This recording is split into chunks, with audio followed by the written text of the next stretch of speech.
shifshifii rooba leeliroo jaalalaa imimmaa yaa'inaa rankooru kiyyaa keetiin harkee waygaraa waliiboo nama wal jaalatee waa waliin hin lolu halaa mala gaarii ka jiruu waliin ogaa sirba kana bakkuma takka na koflan Lafa sikkaniiru.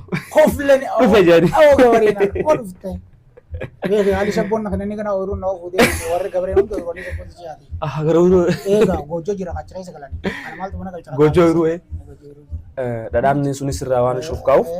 Ansuruuf kana hundee waan qabu akkasitti hayyee gaawwate gabareedhaa sitti harawanni godhe walitti deebinee hin biraa haye akkasitti fatanaa fudhadhee amala rakkoo ma jirtu ni beekaa namnummaa wallisu hundi bar namni shofeera ta'uudhaaf raddaatii ta'uudha qaba. Wallisaa ta'uudhaaf nama wallisee jalaa takka'u sheekaa warra waa barreessu jala deemuudha qaba.